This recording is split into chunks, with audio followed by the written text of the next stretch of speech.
അസ്സലാമു അലൈക്കും. കാച്ചടിക്ക് കാച്ചടി എന്ന് പേര് കിട്ടിയതിൻ്റെ ബാക്കിൽ ഒരു ചരിത്രമുണ്ട്. ഒരിക്കൽ മമ്പുറം തങ്ങൾ കാച്ചടിക്ക് വരുന്നുണ്ടായി. മമ്പുറം തങ്ങളെ കാലിന് എന്തോ പരിക്ക് പറ്റിയിട്ട് കാച്ചടിക്ക് ഒരു പ്രശസ്തനായ വൈദ്യരുണ്ടായിരുന്നു, താമു വൈദ്യർ. അദ്ദേഹത്തെ കാണാനാണ് മമ്പുറം തങ്ങൾ കാച്ചടിക്കൽ വന്നത്. താമു വൈദ്യരുടെ അടുത്തെത്തിയ മമ്പുറം തങ്ങൾ തൻ്റെ അസുഖവും പരിക്കൊക്കെ മറച്ചു വെച്ചാണ് അദ്ദേഹത്തോട് സംസാരിച്ചത്.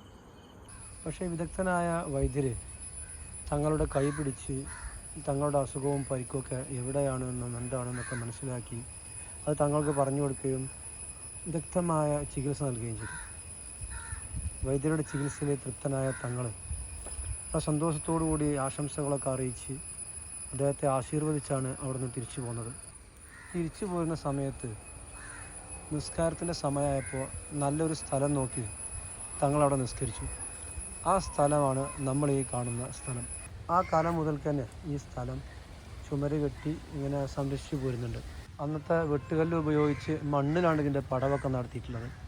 അതുപോലെ ഇവിടെ വിളക്ക് വെക്കുന്നതിന് വേണ്ടിയിട്ട് ചെറിയ സ്ഥലമൊക്കെ ഒഴിവാക്കിയിട്ടുണ്ട്. പിന്നെ ഒരു നേർച്ചപ്പെട്ടി ഇത് അതിൻ്റെ തൊട്ടടുത്ത് തന്നെ ഉണ്ട്. ഇതിൻ്റെ മറ്റൊരു പ്രത്യേകത ഇതിന് റൂഫില്ല എന്നുള്ളതാണ്.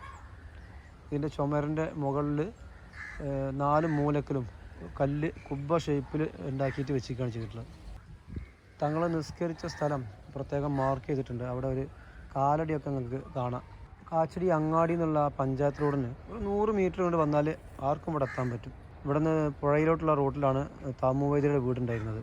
മമ്പുറം തങ്ങളെന്ന സൂഫി വര്യന് ജനങ്ങളുടെ ഇടയിലുണ്ടായിരുന്ന സ്ഥാനമാണ് ഇതെന്നൊക്കെ നമുക്ക് മനസ്സിലാകുന്നത്.